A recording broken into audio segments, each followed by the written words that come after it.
let's go. We have here we go. 4 minutes. Welcome To the Slightly Serious Sign Podcast. This is how Episode professional we are. Number Okay, you go, 60. Tyler. What's that? 8. It was 9. You're right. I thought it was 69. Yeah. All right. Hello, everyone, and welcome to episode 69 of the Slightly Serious Sign Podcast. We have another special guest. So, Kristin, thanks for coming. We appreciate you flying all the way here from California just to do this podcast. That's the Oh, I only thought reason. you came from England. I thought. No? Oh, okay. No. She's definitely a California girl. Okay. So, Kristin, thanks for coming. We've somehow managed to do this, I feel like, way longer than I would have ever expected, because I just was scheduling them out. And obviously, I think we're scheduled out until like July now. So if you're hearing this and it's July, then I was right. If not, then I was wrong. But We're scheduled out that far, so we have to do one for a while. yeah, we can just stop recording. I mean, we have Thank one more goodness. next week. Oh, yeah. We might do 2. We have 2 next week, so we'll be scheduled out pretty far. But anyways, that's for you as well. We'll be out in July, so we'll talk about this. But anyways, Kristin's out here. We have rap classes the rest of this week. Today's Tuesday, Wednesday, Thursday, Friday. We have rap class. If you listen to this and you like what Kristin has to say, we have 4 or 5 more of these classes the rest of the year. So look at our website and sign up if you want to come take a class. So Kristin, if you want to just give an intro, who you are, how long you've been in the industry, and kind of how you got into this business in the first place. All right. So my name is Kristin Lanzarone. I run a business, WrapStar Pro, in Sacramento, California. Completely startup. I went to school to be a police officer and got a degree in criminal justice. By the time I was getting hired on with the police department, all new officers were cut. So I had to go back to the drawing board. In the background, I had a media marketing business in motorsports, and that's what kind of led into doing wraps a couple years later. Got my first printer and just started sticking vinyl. I didn't know what I was doing, but I figured it out. So fast forward, this is my 14th year, and it's just a really great industry. I love everybody about it. I love, training students and, perfecting their craft and installation. So. Perfect. So the question we try and ask all of our guests, but we fail at pretty regularly because we forget to mention it. But you travel a lot to do these trainings and shows and all that kind of stuff. So where is your favorite place to eat, or your favorite food in general to eat? So coming from California, it's Mexican food. Okay. I can eat Mexican food like every day, all day long if I can. So when I come out this way, I'm like, where is a good Mexican restaurant? And I always want to know, like, is it just as good as like California Mexican food? Because we're, getting closer to the Mexican border that we get from Baja and stuff. But that's my favorite food. All right. So the question is, you are in if we're going to go to Mexican, Oh, yeah. Okay. Yeah. I'm going to ask it. It's the same So question. if you order a burrito, do you get ground beef with it, or do you get steak? I'm a big taco person. Okay. So so you don't like burritos? So what kind No, of- I like burritos. What do you like on your tacos? That's going to be the question. So I usually just go for like the white meat, like chicken, and it's got to be shredded. So See, she knows chicken what she's tacos. talking I about. like the. There's a little side of me where I joke a lot. So when I go to these Hispanic restaurants, they don't speak English very well, and I like to kind of make people feel a little nervous. So I usually will order like a corn taco. So I go, can I get a hard corn taco? And everybody's like, what did you just say? And I'm all, just taco. It's a hard corn taco or a soft corn, Corn. Yeah. Not corn. flour. Corn. Not, yeah. Do you get the double corn? Well, if they're street tacos, yeah. Yeah. See, she knows what she's eating. Yeah. I get tacos too. Like they're not very expensive at Taco Bell either. Yeah. I mean, that's authentic. You can get 12 of them. Authentic. That's Mexican. not authentic. They say Mexican run to the border. food. They're saying run away from the border on that one. So Yeah, you can get 12 of them for like $15. that's true. I could usually get them all down too. Yeah. That's a problem. Run to the bathroom too. Worth it. Worth it. So we are lucky here that we do have a good amount of. There are Authentic some very Mexican food. authentic here, and there's definitely some. Yeah, for sure. Well, I might have to ask you which ones because I was looking last night. Well, where we're Which going, you're going to get probably patted down. It's that bad of a neighborhood. Yeah. So it's not okay. Okay. But it's good food. As long as they're chips salsa, that's all that matters, right? True. That's true. So Yeah, I can't believe you didn't. You have family that has the restaurant. I was going to say 10 minutes from here. Well, normally when we go to the restaurant, it's called the Big Nasty. Okay. And it's a burrito with steak. It has chicken. It has ground beef. It has beans. It has rice. It's all in one. Yeah. That's like a meal for more than one person. Yeah, my wife bought. No, I could get 1.5 of them done. Yeah, I'd probably get 1.5. it depends on the person's size. It's very filling. It's 3 meals, but It does feel like that is on the border though of authentic versus. it's really American. kind of Tex-Mex, to be honest with Yeah, you. that's where I feel. But it. that's good though. Yeah. Yeah. So, anyways, we're glad we Sorry got about that question out of the tangent, way. but Now I'm going to have to hit Taco Bell for lunch. You are hungry? or you can go to Maggie's Kitchen on Bridge. That's authentic.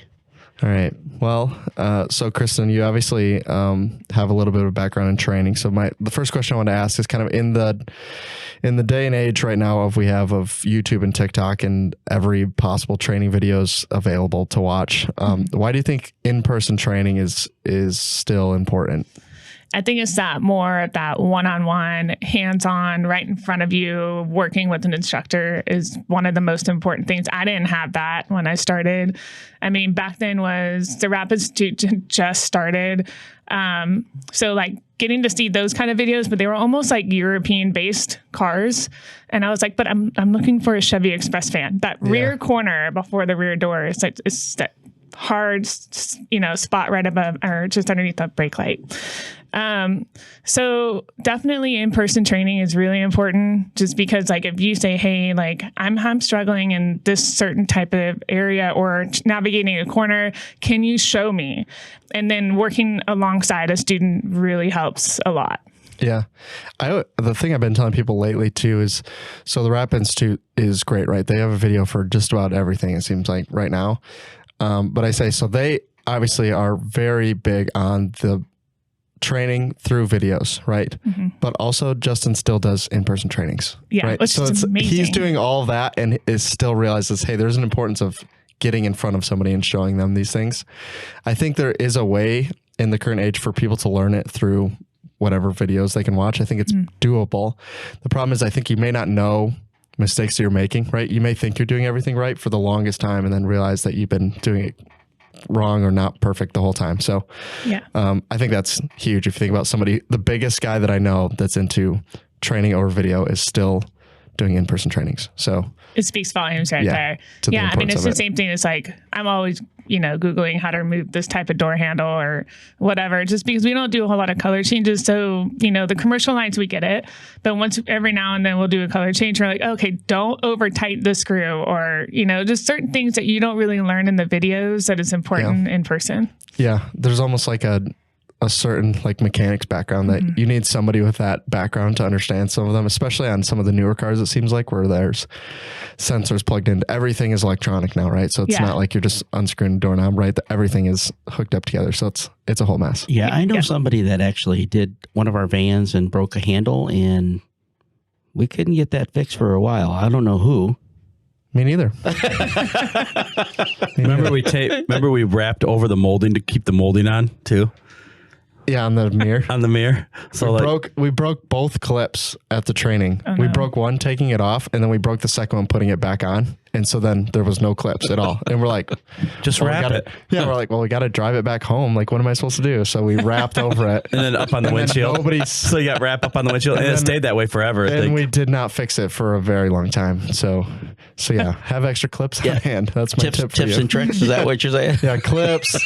Make sure you don't lose the seals for the door handles. It's like duct tape though. As long as you have vinyl, you can get anything back on the car. It's like a Band-Aid.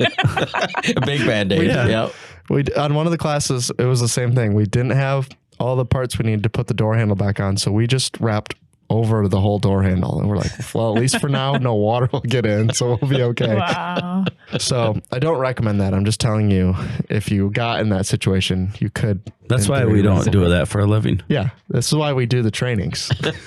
So going back to your mechanics mindset, I think that's really important because like when I came from the motorsports industry, I used to build race cars. So like actually help in the fabrication process of like late models and modifieds, circle track, asphalt ones. So learning how to use like Bondo and knowing tools and how to use the tools correctly and all that kind of stuff, and keeping your bolts and everything in an area you don't lose them. Like from the race car world, like I had a Bondo like the sprint car fuel cells because they would dent them, and then they're like, well, we don't like the dent anymore, so I would literally just fill it in with Bondo and then try to make sure the vinyl would stick by putting a sealer over it. But having that mindset is really critical, I believe, for installers, because when they come into the shop and they need to remove a door handle, they don't know what they're doing. It's really important to understand like tools. What kind of tools are they? Torx, is the Allens? Like they don't know that jargon. It's kind of like the one that's a little star bolt on. Like, look, like how do you explain that? But those are very important things to know as an installer. That's why I'm not good. Like my brother is like full on mechanic type. They have a late model. My nephew drives it. Me, I don't even change my own oil because I probably screw that up. So probably I'm not like, check your oil. I can't check my oil. You can pull into a place that does that. So yeah, my brother's side of my brother, that side of the family got all the mechanic stuff. I didn't get it. Yeah. So the other question I want to ask, what are some of the big differences that you notice from someone who's self-taught versus somebody who's gone through like a traditional training or even like certification? So I think there's a couple of groups of that type. So you have the ones that are mechanically inclined. They know how to fix things. That I feel like those individuals do really well on their own on self-taught. And then you have the ones that just want to install, like, I just want to put it on, but they struggle. They understand that, like the wrinkles and the bubbles and stuff. And then you have the female group, which they're very like, they understand and they're detail oriented and they want to make sure that they have one chance to put it on and it's right. So with the individuals that are self-taught, I've seen all over the place. I think it's a great thing, but the only downfall is if they've, developed a bad habit, it's going to stick with them for a while. I used to call them the YouTubers installers. And then like, I would ask literally in a hiring process for installers who want to work for me, like, hey, so where do you get your training from? Or how did you get started? Or they just worked at a sign shop or a wrap shop and that's where they got their training from. But if they didn't physically work at a wrap shop, I would ask a little bit more questions. Well, how did you get in this? What did you do? Did you just wrap your friend's car? So one of those ones that are like, oh, I just, installed in my friend's garage on their car. I'm like, okay, that's great. And then they say they build a business doing color change. I'm like, that's fine. So if you're business minded, we should somewhat think alike, right? Yeah. So I had this one installer one time. He goes, oh, I'm like, yeah, I do all these color changes. I don't have a shop. I just use like a storage unit. And I'm like, okay. All right, cool. So I always ask the question on a scale of 1 to 10, 10 being higher, 1 being low, where do you see yourself ranked as an installer? And they always come in high. So I was like, okay, all right, cool. So they're like, oh, he's like, I'm an 8. I was like, okay, well, I could throw you in the wolves. You should know what you're doing, right? Yeah, totally. And I'm like, all right, cool. We did that, came back, and I was like, oh, you're kind of struggling on this area or, whatever. But I use that as leverage to figure out where they're at. And so when they say when they're a business owner is color change and stuff, I go, okay, well, this doesn't fly. Like, would you let that fly in your little shop or whatever, like for your client? And like, well, no. I said, well, so you have that same business mindset. You should think the same as my shop as well. So I always use that as leverage. But that's kind of when they go, oh, wow, yeah, because I am working for you. I'm going to pretend it's like my job. Yeah. So, what are some of the things that you think the new installers or ones that haven't been proper trained, what are some of the common mistakes they make that I think they don't realize that they're making when they're wrapping a vehicle? Definitely cutting is the biggest one. They think it's okay to cut on the car, or they have like, some roundabout way on how to do it. Cut, drop. And I'm like, whoa, but you're still cutting the car. That doesn't make any sense, But generally I like to try to ask them like what made you think that this is an acceptable way of cutting? And then just kind of let them speak up. Because I want to know where they're coming from and or how are they taught? Maybe they came from another shop and that's how they did it. And you're like, okay, that's completely, bad habit. Let me show you this and then say why this one doesn't work as well. And so once you play, that mindset with them, then after that, they're like, okay, got it. Yeah, we the one we always joke about here, who made a sticker on it and gave it out at WrapsCon last year, was the YouTube certified in the heat and mash. That's the one I always like when you realize someone, like when they're trying to do a complex corner and they just heat it and stretch that thing as far as you can, be like, I mean, it's down now. Today it's down. Tomorrow that might be different. But, exactly. But I think like even some of the ones you see like on social media where you watch them do it and you're like, I mean, it's just not going to hold. Like, sure, by the time you pull it outside and take pictures, yeah, it looks great. But tomorrow, is it going to look good? Next week, you know, when it rains and gets cold 2 weeks from now, is it going to look good? No, I don't. Probably not, to be honest with you. Yeah. And but I think if you're doing some of these smaller jobs or you're doing the clients that they're kind of aimed towards, they may not have any idea, right? They may not be coming back and saying like, hey, it's wrinkling here, or it's peeling, coming back on the edges, or the corners are rolling in. You're like, if nobody says anything, you're just thinking, yeah, I've been doing it great for 5 years. And you'd be like, no, you've been doing it bad for 5 years. It doesn't make it doesn't make it 5 years of bad experiences is not the same as 5 years of any good experience, right? Can you not swing your hands at my... Well, stop flinching. Like, I'm not going to hit you. I'm like scared and stuff over here. Like, I think the challenges that I see... between you guys. What's going on over here? I can't get up. This wall's got me stopped over here. I guess the question I have for you is that, is it, do you see yourself trying to break bad habits of somebody, and does it work? Does it not work? Do you feel that there's certain individuals that, you know what, no matter how I tell it or explain it, they're just not going to break that habit? I think there's individuals in all of those categories. So, you know, launching Master Wrap last year, we get the beginners and intermediate installers. A lot of them are very willing to be open. Good. And to learn. I've had a few last year. I was like, I don't know if they're going to make it. Like, they really want to be on the industry so bad, but if they can't just be open-minded and just listen and actually take it all in and go home and use that, they're not going to survive. Yeah, we have the same thing here with some employees. Listen, that's why I can't be a trainer, because I'd be like, listen, stupid, you're doing it wrong. Well, I learned this way. Well, that person's an idiot too. So that's why, there'd be people going home crying. Yeah. I mean, well, my dad taught me. Yeah. You for sure run into this where I've seen it. The one I see it the most is when you have a shop will send 2 installers, right? So they'll send their guy that's been doing it for, 10 years. Be like, yeah, I've been wrapping cars for like 10 years. And then they'll send their new guy. And by the end of the training, the new guy will be further along than the guy that's been doing it for 10 years, because the guy that's been doing it for 10 years took the whole training and he didn't learn a single thing. Like, he just kept thinking like, on his way. His way is better. This is how I do it. And then you get to the end and you'll be like, well, this isn't going to work. Like, I mean, we can physically see it. Like, we always joke when we do the vans in the class that, like, if you do the channels improperly, frequently in the class, when you come back the next day, it will have already popped. Like, that's how fast you can see the signs that you did it wrong. And so you'll have somebody who thinks they know what they're doing and be like, oh, sure. Yeah. You want to try and do the channels? Go ahead. And then the next day we'll be like, okay, today we're going to start. Let's go look at the van. And you walk around and be like, I'm not going to call anybody out here, but this is what we talked about on day one, right? We point out, this is the guy that said he knows how to do it right here in the class. And this is his results. Raise your hand if you did this.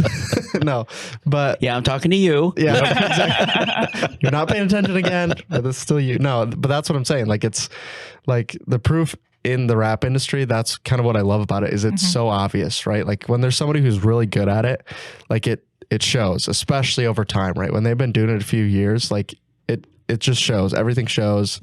Their customers will tell you about it. Other installers will tell you about it. Like, everyone kind of knows what's going on. So that's kind of what I love about it, in terms of the people that claim to be good, and then everyone else will be like, oh no, I would never go. I would never send a car there. I would never refer somebody over there, even if I couldn't do it myself. Well, sometimes we got to be the bad guy too, because we don't want bad wraps out there, because then the more bad wraps there are, the more people that don't want to do it. Right. So, like, there's times where you have to go into the shop and say, hey, look, start doing it right. You're hurting the entire industry.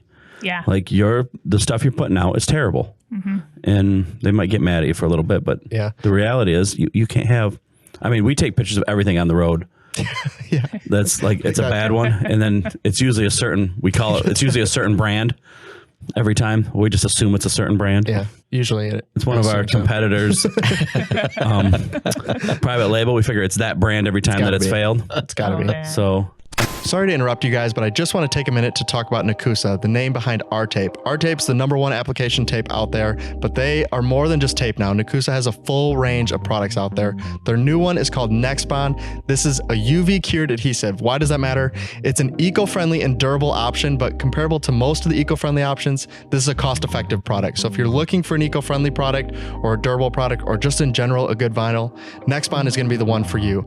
This is available at Wensco.com as well as all of their other products. So check it out at Wensco or reach out if you have any questions. Oh, and don't forget to use your Nakusa bucks. Have you heard about Metamark? Metamark is a company that sells premium graphic solutions for commercial and fleet signage. So whether that's walls or it's vehicles or it's tables or doors, we loved it so much we put it all over the podcast studio. So you can check it out on our videos or at Wensco.com. Wait, did I send you the sign, the Starbucks sign at the hotel? The hotel's like 6 months old. And the Starbucks sign was all peeled. The entire thing was peeled I didn't up. realize it was a new. It was a brand new hotel, so that sign couldn't have been up for more than 6 months. Inside, completely peeled. It doesn't make any sense, but. So I would say one thing. I was doing a training for Oracle, and we had this one student. And usually, what I like to do is like, okay, if I see one that is like, he's got his ego, fine. We always say check your ego at the door, but this one didn't. And so usually what I'll do is I'll show the station and I'll work with them. And then they go on and they practice, right? So when they practice, you're doing everything wrong, like not what I told you, which is fine. So I let them struggle for a reason, because I want them to sit there and go, okay, well, maybe I didn't listen to what, she was saying or something or whatever. And so then like he came over, he's like, actually, I was on the other side of the car doing the same demonstration for another group of students. And then like he came around and was watching. And then he pulled me aside. It's like, I'm struggling. Well, I saw that. Like, I was just letting you do that because if I stop you in the moment, I think you're going to think that I'm an asshole. So I just let you do your thing and then let you come back and go, okay, I messed up. I should have listened. And then after that, he aced his test after that. And it's like, all right, we're good. I was going to say it was probably the vinyl. Probably didn't go down good. That's probably the brand of vinyl. That's why she was struggling. Yeah, I think so too. Is that brand or something? Yeah, I was just laughing when she brand. said it. And I thought you were gonna stop her. That was funny. I didn't stop. I let her finish the whole story. Yeah, it was probably the vinyl. Probably didn't stick either. That's funny.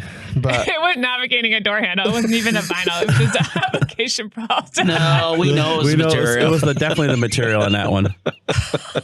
I hope this makes it to. Should I say his name? I won't say his name in here. I hope he hears it. Rodney? Yeah. I hope he hears this. I really do. But you said something earlier about females in the wrap industry. And I've always thought that car wrapping is more of a female job. And here's my thought, because females were made with more patience than guys. I mean, they're made 100%. To raise kids. We were too kind of, but like females have way more patience than guys have, just across the board. So I've always thought like the guys that rap must have a little feminine qualities. Because I can't do it. Like I'm not nearly patient enough to do it. Like I literally have to stop, focus, and I can do it for about 15 minutes at a time, and then I have to walk away because like I lose patience. Like screw it, heat it up and stick it down. I do think that you said it earlier, but the people I know on our side of the industry that have gone from zero to running very, very successful wrap shops, all the top 5 that I can think of all came from the car side of the industry, right? Some of them literally ran like physical, like maintenance shops, right? And then they just added that onto their business, or were into racing and then added wraps. So I think that is, so yes, I agree with that one. And then the second one is, yeah, I agree with the other option you said too. Like I think people that are car minded and that aspect of it makes sense to them. I think it's an easy add-on for them. Yeah, I think when you blend those two together, I mean, I could probably tell you right now that when she walks in and looks at a vehicle, she already knows what the pain points are.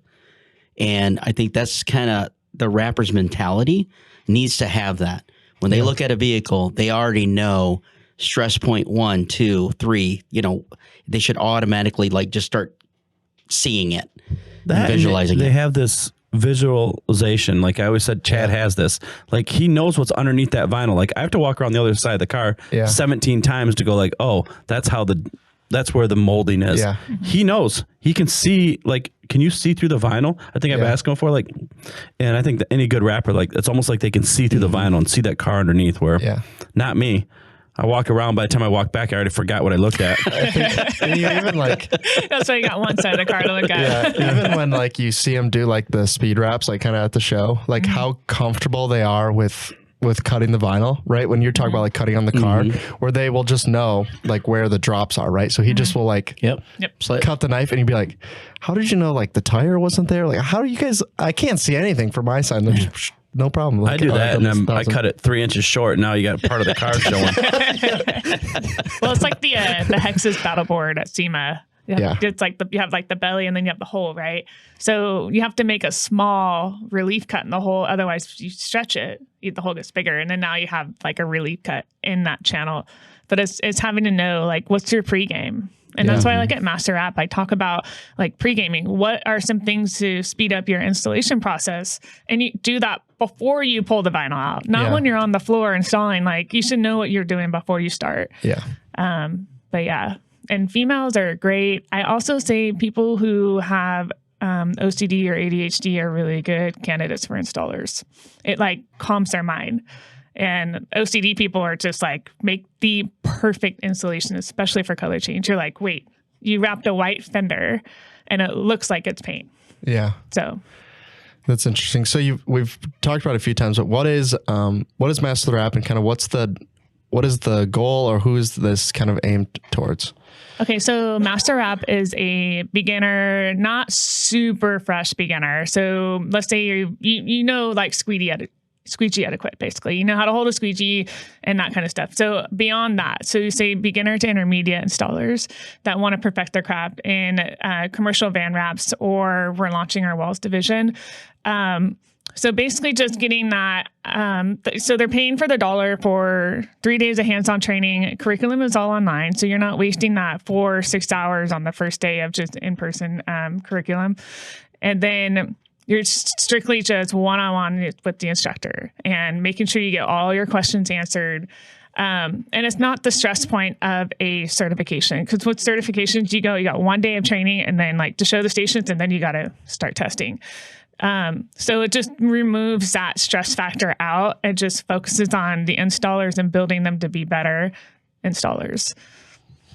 And so the one that's currently running is the commercial fleet, correct? Commercial vans. So so the whole class is on a van, right? There's no other vehicles in there. It's just learning the intricacies around doing vans, which I think is huge, because for most of the shops that we know now, that's like probably 80-90% of what they're doing right now is vans, right? So so if you learn on that, I think a lot of the things will transfer into you doing, like Ford Escapes and other like commercial vehicles, but are actually residential vehicles. But the ideas behind it, even on how you trim them and what parts you wrap and what parts you don't wrap, all kind of transfer from one to one. I think color change may be a step above that, which is kind of how we've always said it. Even when we do our classes, when someone asks about color change, be like, well, that's not really our goal here, right? Because if we were going to cover that, most of you are never going to use any of these techniques, right? When we talk about how to cover the seams and all that stuff,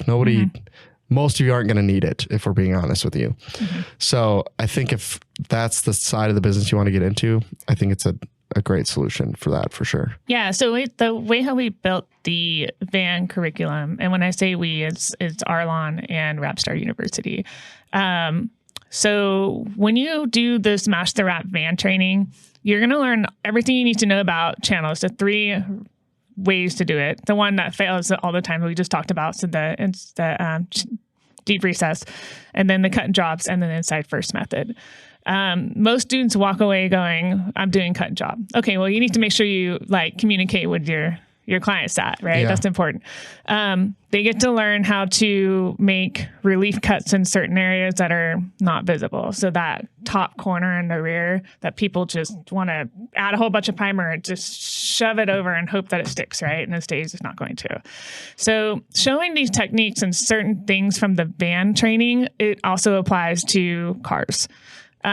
So eventually we'll be launching a fleet division, which will have all types of rivets, the rear doors, like the roll-up doors, the barn door styles, the hinges and stuff. And then that'll capture all of the commercial side of things. So they'll, when a student goes through all of the different programs, then they're going to come out knowing a lot for everything for commercial. I've always said that I think the people that are just doing vehicles are just missing out if they're not even attempting to do walls and floors, because I think it's, especially now, walls seems to be, if you see a new business going up, they're putting wall graphics on them. Like I don't see any new buildings going up that don't have vinyl on the walls now. It's not just paint anymore. A lot of them are doing, like the stuff we have in here. That type of stuff where it's like, this is, they're trying to portray on their walls, this is who we are as a company, right? And if you're only doing vehicles, you're missing out on money and just ease of install, right? Walls compared to doing a vehicle, easier. And from everyone we've talked to, they're making more money doing walls than they are doing vehicles. Even people that suck can do walls. Look at this place. We talked about this before, so I agree. Yeah. No cleaning, no nothing, no prep, no nothing. No, we didn't prep the walls, clean the walls, nothing. There's a bunch of holes in there, it'll cover it. Trust me. It did. Look at it. Look at this. You'll never know that this was never clean. We didn't patch holes, nothing. No, we didn't cover the holes. Well, even look at this table. All the holes got covered by the sign anyways. This table looks like a real table. It doesn't look like it's MDO. Yeah, it's literally just plywood. That's all this is. Yep. So, but yeah, that's the type of stuff where it's also just way easier to train someone to do walls and floors than it would be to do Tyler vehicles. is our master rapper. Of everything. Yeah, YouTube certified in heat and mash, dude.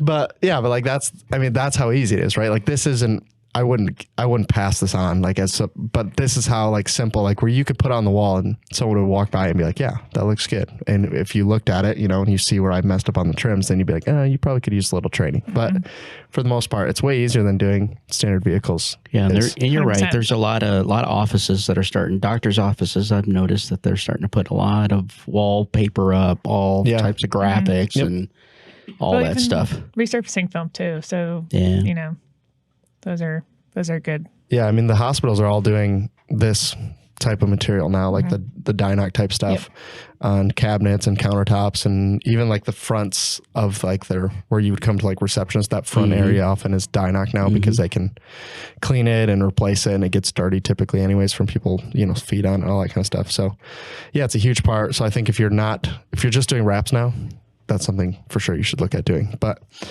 to kind of transition here, so I view you currently as somebody who I feel like you're doing talks at shows and showing up in all sorts of places all the time. So I think you, at least I assume, are someone who views the importance of being connected in the industry as something that's important. So why do you think that's important? What do you benefit from kind of being connected and kind of trying to know everyone in the industry? So I feel that networking is very important. I feel having those relationships within the industry is important, not only for yourself, but for your business or what it is that you do in the industry.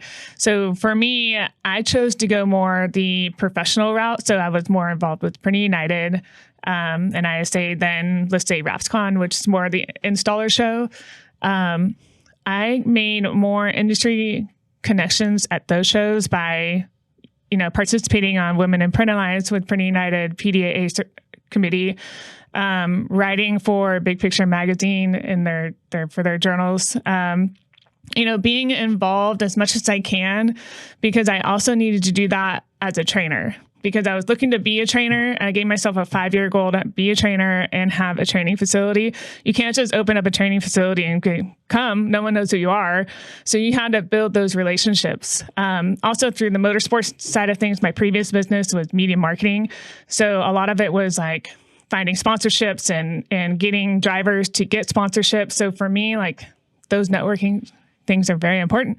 So before launching Master Wrap, I've had brands say, hey, we want to sponsor whenever you're ready to start your training program, let us know. And so when Master Wrap came together, Roland hopped on board. They're like, we're in, just let us know.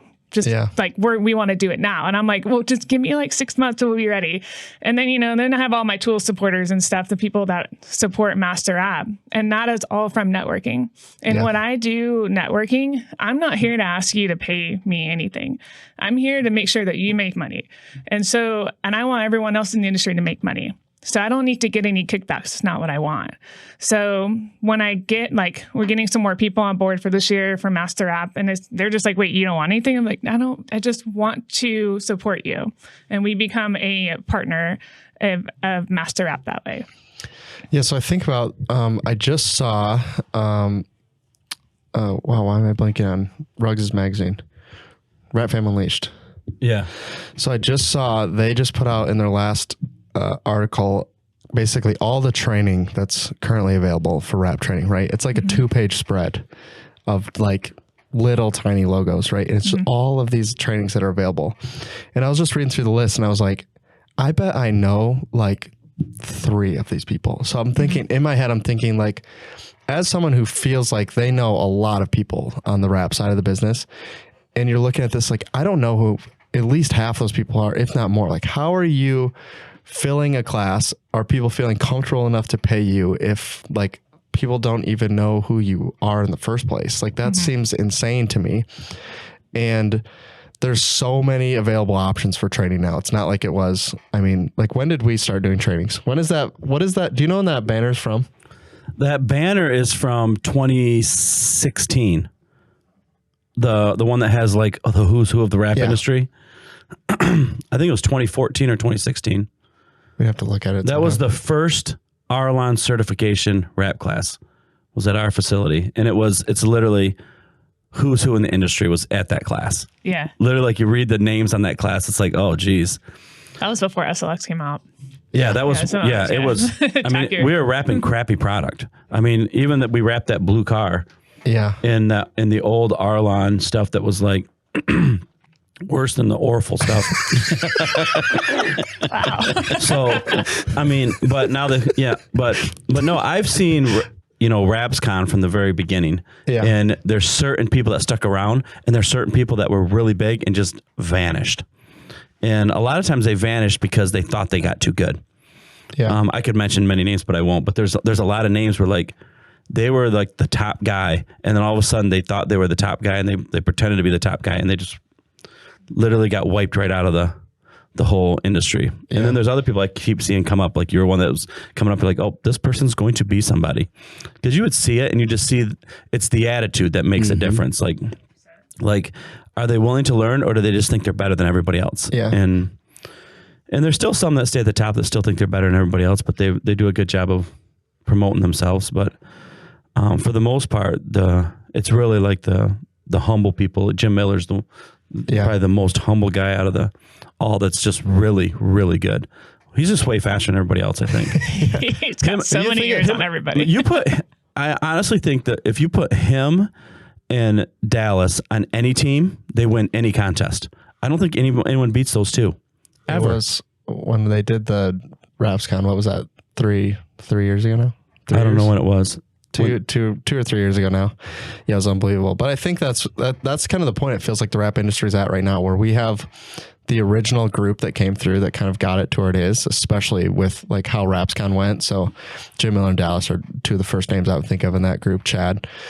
I think Chad, the other group that could rival them in quality is if Chad and Andrew, I'm trying to think where he's in Wisconsin. Oh yeah. If those 2 teamed up together for quality, they might beat Dallas and Jim. Like those are the 2, like when I think of like, is it going to be perfect when it's done? Yes, those 2 are going to have it absolutely perfect. Yeah. He won WrapsCon last year, right? Is that second? Oh, next to... He's never really won. Andrew never really won. Remember you went home early a couple years too. We laughed at you. Oh man. But he's really good. This year. He was in that original Arlon class too. Yeah. Like, and then you just seen him progress, and now like you just got to find someone that's equal to him to compete. Yeah.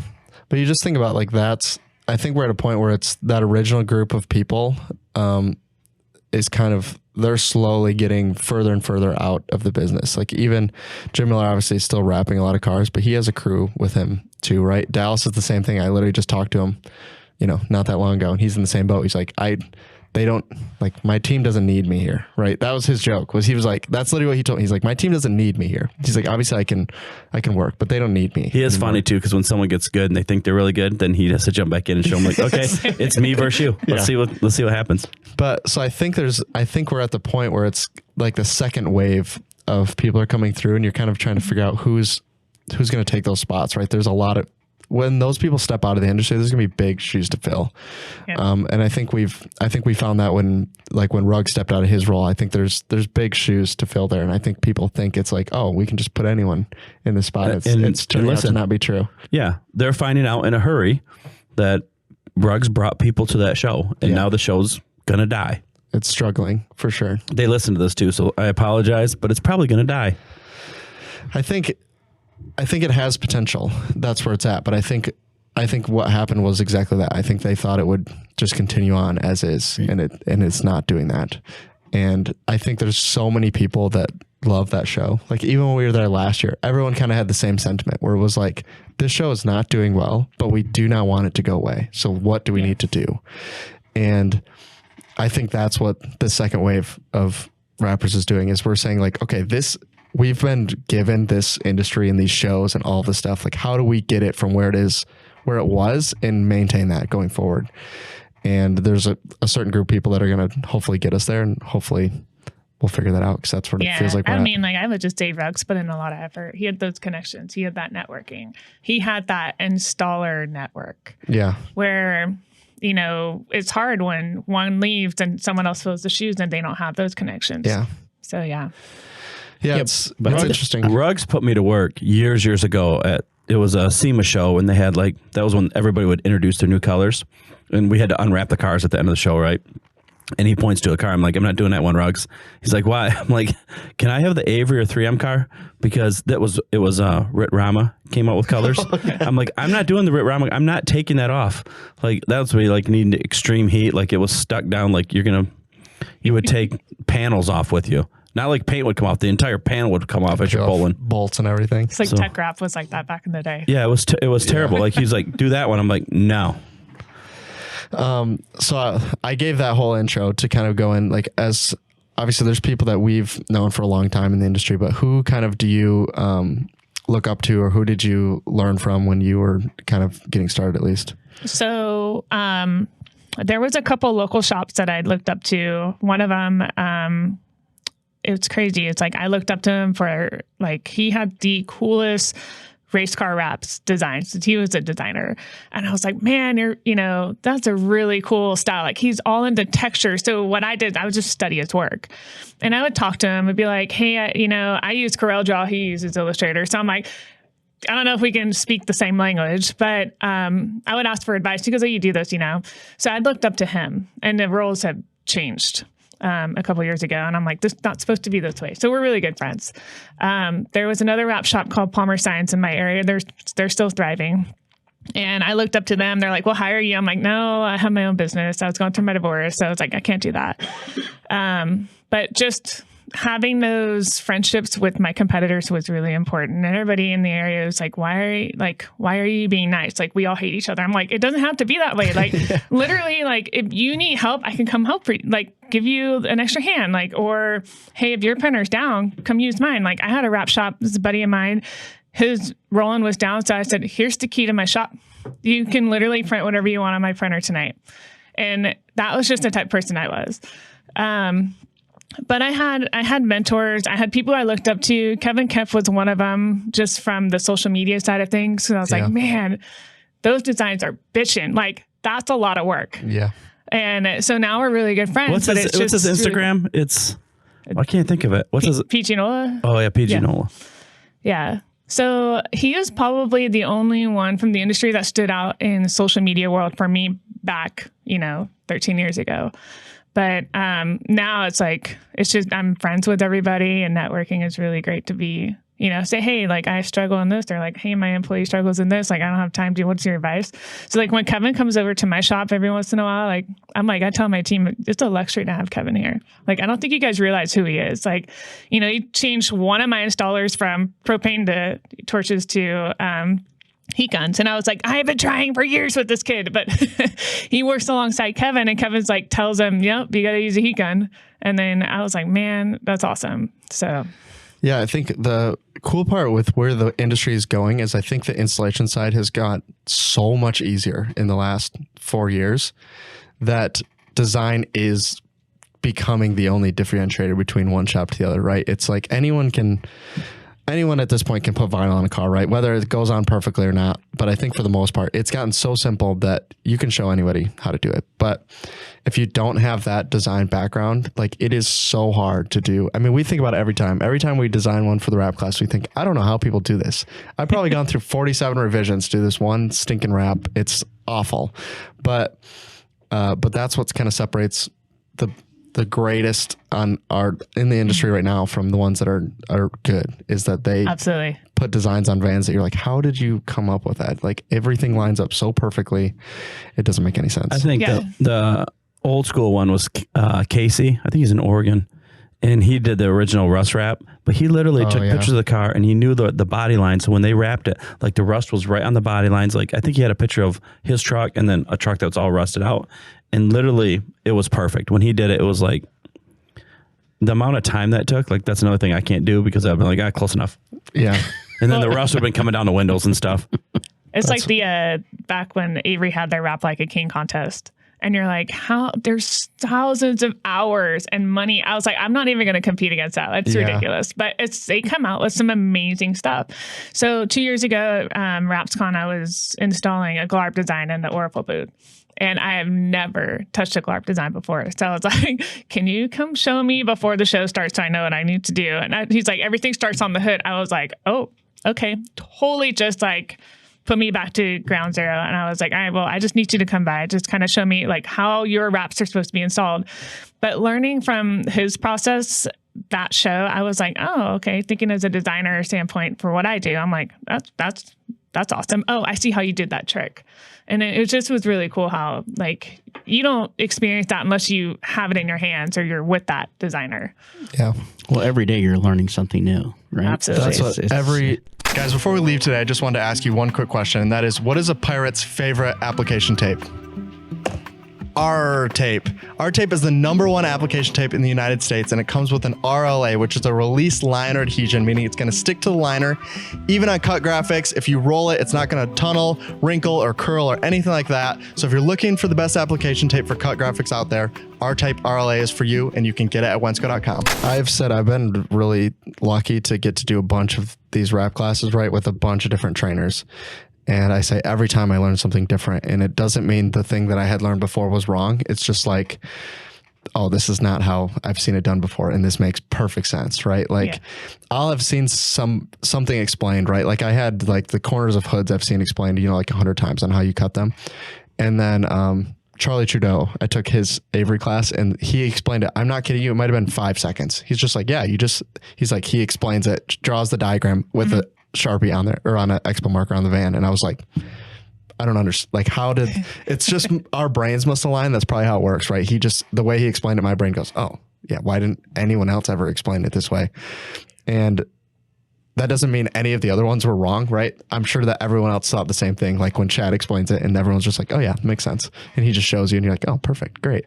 But there's so many good installers out there, and there's so many ways you can do the same thing, and you won't know until someone like physically shows you in person. So I think that's what's cool about training. And yeah, why you should come out and do in-person I have training. one question for you. Have you ever had a class where you just took a student and just said, you need to keep at this because you're really good, you just don't know it?